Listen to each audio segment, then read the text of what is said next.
پتھر ہے. نبی اکرم صلی اللہ علیہ وسلم نے فرمایا ان مسحہما یمسح خطأ، کہ ان دونوں کو خالی چھو دینا یا اشارہ کر دینا حجر اسود کو اور رکن یمانی کو چھو دینا انسان کے گناہوں کو جھڑا دیتا ہے.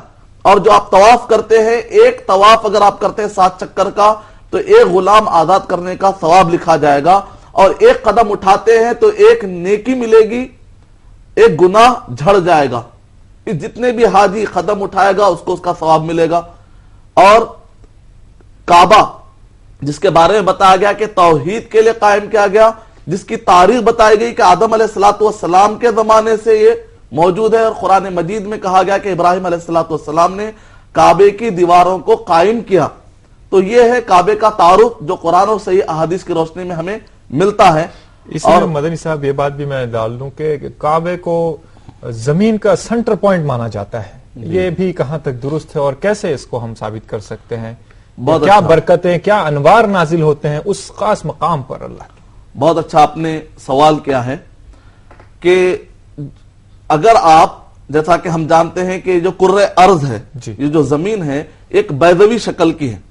اگر آپ اس کو ایک ٹیبل پر جس طرح سے ایک میپ کو پھیلاتے ہیں، اگر آپ اس کو پھیلا دیں گے، تصور کیجئے، تو ایسے وقت پر آپ دیکھیں گے تو اس کے ایک طرف اس کے بالکل ایکسٹریم ایسٹ میں، جہاں پر جس کو آپ لینڈ آف رائزنگ کہا جاتا ہے، سن رائزنگ یعنی کہ جاپان، اور اس کے بالکل ایکسٹریم میں جہاں پر آپ ویسٹ مغربی حصے میں الاسکا پایا جاتا ہے، اور قطب شمالی اور قطب جنوبی. اگر آپ دیکھیں گے تو اس کا سینٹر پوائنٹ لگ بھگ مکہ آتا ہے. اور پرانے میں جو سب سے پہلے علامہ ادریسی نے جو میپ بنایا تھا، تھوڑا سا فرق فی الوقت کے میپ میں پایا جاتا ہے کہ شمال کو جنوب اور جنوب کو شمال کر دیا گیا ہے. اس کے باوجود بھی مکہ پھر بھی سینٹر پوائنٹ میں، ظاہر سی بات ہے پلٹ دینے سے کوئی مسئلہ نہیں ہوتا. تو اس لحاظ سے مکے کا ایک معنی آتا ہے مکتن، عربی زبان میں کہتے ہیں مکن سے نکلا ہے. مکن کا ایک معنی آتا ہے مخن، یعنی کہ انسان کے دماغ کا جو درمیانی حصہ ہوتا ہے. تو اسی طریقے سے اگر مکہ کہا گیا تو زمین کا درمیانی حصہ ہے.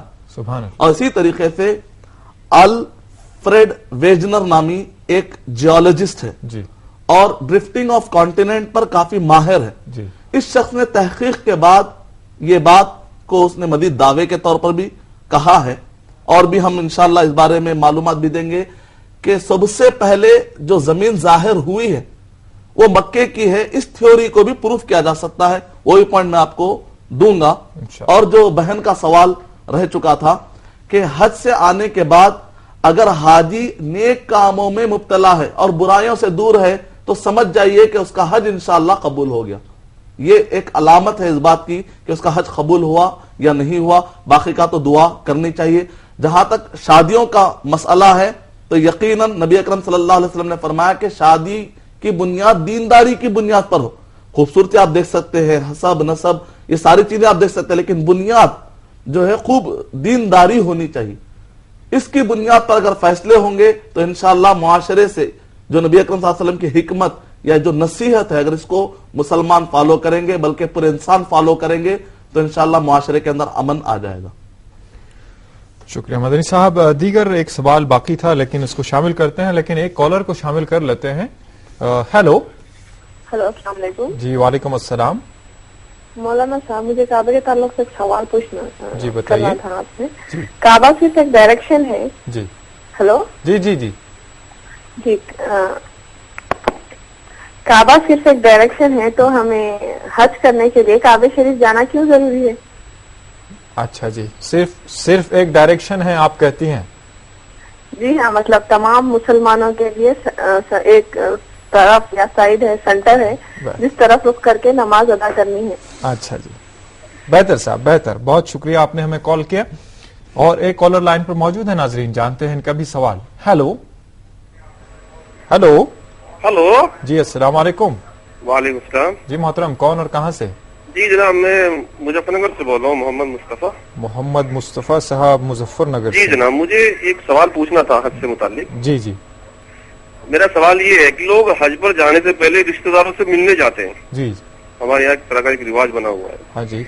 اور اگر کسی رشتے دار سے ملنے نہیں گیا کوئی حاجی، اتفاق سے بھول گیا ملنے، تو وہ ناراض ہو جاتا ہے. تو ایسا ہمارے اس علاقے میں ایک طرح سے ایک ماحول بنا دیا لوگوں نے کہ حج پر جانے سے پہلے جتنے بھی رشتے دار ہیں سب سے مل کے جاتے ہیں لوگ. اسے ایک اہم رکن جیسا کہ ایک طرح سے مان لیا ہو حج کا کہ اس کے بنا حج ہی نہیں ہوگا. تو جناب اس کی مجھے شرعی دلیل کیا ہے اس کے بارے میں ذرا کیا یہ جاننا ضروری ہے. اور ایک یہ کرتے ہیں کہ حج پر جانے سے پہلے باقاعدہ اعلان ہوتا ہے کہ وہ حج پر جا رہے ہیں فلاں شخص، اس کے گلے میں مالائی بھی ڈالتے ہیں. اور جناب چلو دعا تو ہوتی ہے، اچھی بات ہے. ایک دکھاوا پورا ایک بس بھر کے لے جاتے ہیں ایئرپورٹ تک، ایک ڈھول کی طرح سے جگہ پورا ایک پبلسٹی اسٹنٹ بنا لیا لوگوں نے. اس کے شرعی دلیل کیا ہے؟ اور دوسرا میرا ایک سوال یہ ہے جناب کہ ایک میں نے سنا ہے کہ جہاں کعبہ واقع ہے اس کے ٹھیک بالکل سینٹر میں عرش محلہ کے اوپر بھی ایک کعبہ ہے جس کا فرشتے طواف کرتے ہیں. تو یہ کتنا صحیح ہے جناب واضح فرمائیں. جی شکریہ. بہتر. جی ناظرین، بہت سارے سوالات جمع ہو گئے ہیں اور ایک ایس ایم ایس بھی اسی سے ریلیٹڈ ہے. لکھتے ہیں منور سعید صاحب الہ آباد سے، مسلمان نماز خانہ کعبہ کی طرف رخ کر کے کیوں پڑھتے ہیں؟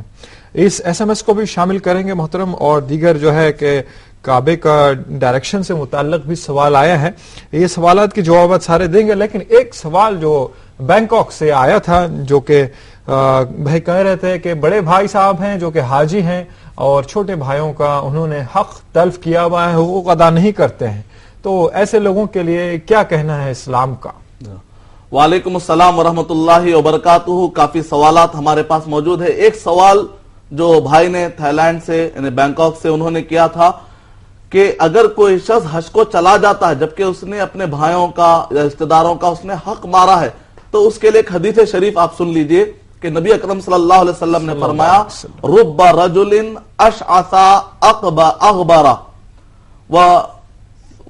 یدعو، وہ اللہ سبحانہ ایک آدمی ایسا ہے جو دھول سے اٹا ہوا، اس کے کپڑے بالکل دھول دھول ہو چکے ہیں، یعنی کہ مکہ مدینہ جاتا ہے تھکان میں ہوتا ہے، لیکن اللہ سبحانہ و تعالیٰ کہہ رہے ہیں وَمَلْبَسُهُ حرام، اس نے جو احرام پہنا ہے، کسی کا اس نے حق مارا ہوگا، حرام پیسوں سے اس نے خرید کر احرام پہنا ہے، یعنی کہ وہ حرام.